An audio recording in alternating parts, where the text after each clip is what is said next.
I completely disagree with everyone on this table. I would never be okay with someone not saluting the flag. Colin Kaepernick's protest against racial injustice seems to be gaining traction. I have a flag in my dressing room. I have many in my home. It is what we drape the coffins of soldiers' bodies. I have great respect for men and women that have fought for this country. I have family, I have friends that have gone and fought for this country. And they fight for freedom, and that's not happening. Colin Kaepernick made it about the national anthem, and don't you think this has become a distraction from the original purpose of Black Lives Matter? Bringing awareness to it. I don't understand how it's the wrong way. This is a freedom that we're allowed in this country. I understand when you have freedom of speech in this country, but it's incomprehensible for me to understand how anyone couldn't salute the American flag. I cannot understand it. I'm not going to stand up and show pride in a flag for a country that oppresses Black people and people of color. I know my people, and this has turned into a culture war. Meghan McCain is the embodiment of white privilege with a mix of unfounded celebrity and a voice on one of the nation's largest shows by simply having a famous last name. She spouts crap like this. I don't like how political sports has gotten. Without ever realizing how sports have always been and remain political, from the exploitation and disenfranchisement of the Black athlete. It's just not her lane, which is the theme of her flawed logic each day. If you're going to be an athlete that's going to do this and you're not going to salute the flag, then you have to go to Walter Reed and you have to go visit some of our veterans who've had their legs blown off for our freedom and see what you're not saluting, because this isn't just about race relations in this country. This philosophy can also be applied to, say, the foundation of Kaepernick's protest, no? Are you following him? Yeah. Okay, we don't need you to do that. Like 17-year-old Trayvon Martin.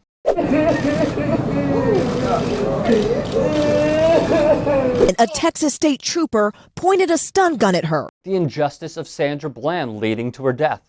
Stay with me. And Philando Castile, captured on cell phone video. To understand where Kaepernick is coming from in his fight, go visit the graves of those killed by police, Meghan. Go sit with their families and have a discussion, Meghan. It's about the fact that he heard evidence.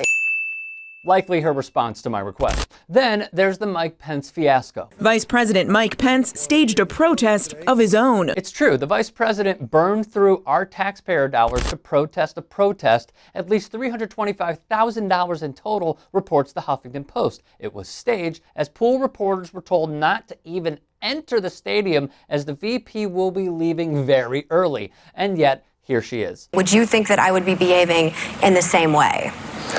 You're not the Vice President of the United States. Fair enough. Dismantled in one sentence by fellow kneeler Eric Reed. You travel anywhere overseas, you know what kind of liberties and freedoms that we take for granted every single day in this country? This is the greatest country in the history of history. How dare you? I have such a problem with it. She clamors to military, yet fails to truly comprehend how kneeling, dissent, protest, and not falling into the bubble of nationalism is the ultimate form of American patriotism. Colin Kaepernick fought for the marginalized to be valued, for police precincts to show the same handling of Black lives as they do white, for justice to be served for the unjust murders of so many just because of the color of their skin. This is what she fights for in coded strategic language to remain in good graces with conservatives and transcend the argument, shifting away from its original purpose. The American flag and the national anthem mean more to me than just symbolism. I'm deeply patriotic. Like this. She claims to be patriotic. Can I just say one thing? What about the Constitution? Isn't that the bottom line? Let me finish. I have a copy of the Constitution on my nightstand. Good. So please don't talk to me about the Constitution. Yet here she is defying the most important document she swears is her second Bible, where the Constitution says bribery is impeachable. Where was Meghan McCain when a quid pro quo was established through hours of testimony and factual documentation?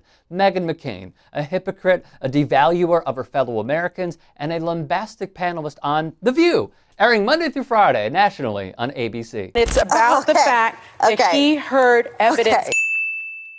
If you'd like to hear more thought-provoking content like TYT Sports on Facebook and to help in my journey to keep media independent, go to tyt.com/Rick.